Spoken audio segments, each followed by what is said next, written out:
പ്രതിപക്ഷ നേതാവിനെയും പാർട്ടി സെക്രട്ടറിയെയും പാർട്ടിയിലെ അണികളും നേതാക്കന്മാരും ചോദ്യം ചെയ്യാണ് നേതൃത്വത്തെ.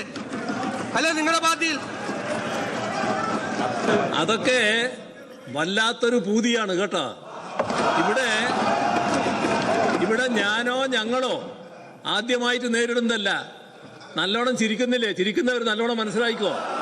നിങ്ങളെല്ലാം പിന്താങ്ങിക്കൊണ്ടിരിക്കുന്ന വലതുപക്ഷ മാധ്യമങ്ങൾ കൊത്തിക്കീറി വലിച്ചു നടക്കുകയായിരുന്നു. അന്നൊന്നും നമ്മളൊക്കെ നടന്നു പോയിട്ടില്ല കേട്ടോ. അതിനെല്ലാം നേരിട്ടുകൊണ്ട് തന്നെയാണ് ഇവിടെ നിൽക്കുന്നത്. എന്നെയോ ഞങ്ങളെയോ ഈ സ്ഥാനത്ത് പാടില്ല എന്ന് ഞങ്ങളെ പാർട്ടിയിൽ എവിടെയും ആലോചിച്ചിട്ടില്ല. അതെല്ലാം ഈ നാട്ടിലെ വലതുപക്ഷ മാധ്യമങ്ങളുടെ സൃഷ്ടിയാണ്. അത് കേട്ടിട്ടിതാ ഇപ്പൊ CPM തകരാൻ പോകുന്നതെന്ന് വിചാരിച്ച് നിങ്ങൾ വല്ലാതെ ഊഹിച്ച് നിൽക്കണ്ട കേട്ടോ. അല്ല CPM-ൽ എല്ലാം നന്നായി നടക്കുന്നുവെങ്കിൽ ഞങ്ങൾക്ക് ഭയങ്കര സന്തോഷം. കാരണം എന്താ അറിയോ? ഒരു തിരുത്തലും ഇല്ല. ഇതെല്ലാം കറക്റ്റാണെന്ന് നിങ്ങൾ തീരുമാനിക്കണമെന്നാണ് ഞങ്ങളുടെ ആഗ്രഹം. നിങ്ങൾ ഇങ്ങനെ തന്നെ പോകണം. ഞങ്ങൾ ആഗ്രഹിക്കുന്നത് നിങ്ങൾ ഇപ്പൊ തന്നെ കഴിഞ്ഞ 5-6 കൊല്ലമായിട്ടുള്ള ഞാൻ സംസാരിച്ചോട്ടെ സർ. ഞങ്ങളുടെ കാര്യം നിങ്ങളുടെ MLA-മാര് പറഞ്ഞപ്പോ അങ്ങ് എഴുന്നേറ്റ് ഇത് പറഞ്ഞില്ലല്ലോ. ഞാൻ മുഖ്യമന്ത്രി സ്ഥാനം എങ്ങനെ കിട്ടിയതെന്നും ഞങ്ങളുടെ മുഖ്യമന്ത്രി തർക്കത്തെ കുറിച്ചൊക്കെ LDF അംഗങ്ങൾ എഴുന്നേറ്റ് നിന്ന് സംസാരിച്ചപ്പോ ഞാൻ എന്റെ കസേരയിൽ നിന്ന് എഴുന്നേറ്റ് പ്രകോപിതനായില്ലല്ലോ. ഞാൻ പ്രകോപിതനായില്ല. ഞാനത് ചിരിച്ചുകൊണ്ട് കേട്ടുകൊണ്ടിരുന്നു. സാർ, ഞങ്ങളുടെ പാർട്ടിയെ കുറിച്ച് നിങ്ങളുടെ LDF അംഗങ്ങൾ സംസാരിച്ചാൽ തിരിച്ചു മറുപടി കിട്ടും. അത്രയേ ഉള്ളൂ. പറയുന്നത് അങ്ങെന്ന് പറഞ്ഞാൽ VD സതീശൻ എന്ന കേരളത്തിന്റെ മുഖ്യമന്ത്രി.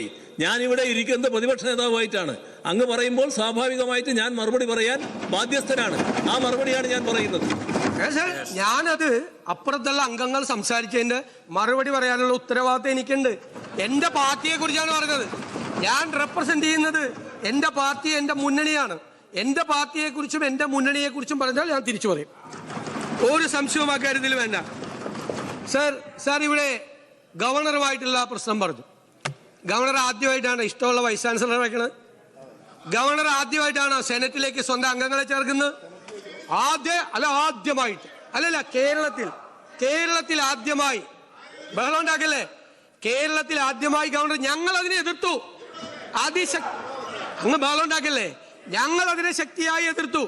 ഗവർണറെ പ്രത്യേകമായ യോഗം ലോക്ഭവനിൽ വിളിച്ചപ്പോ ഞങ്ങള് എന്താണ് സംഭവിച്ചതെന്ന് അന്വേഷിച്ചു മുഖ്യമന്ത്രിയുടെ ഓഫീസ്. അപ്പൊ ഗവർണറുടെ സെക്രട്ടറി കത്തയച്ചു. അത് തൃപ്തികരമല്ല എന്ന് പറഞ്ഞു.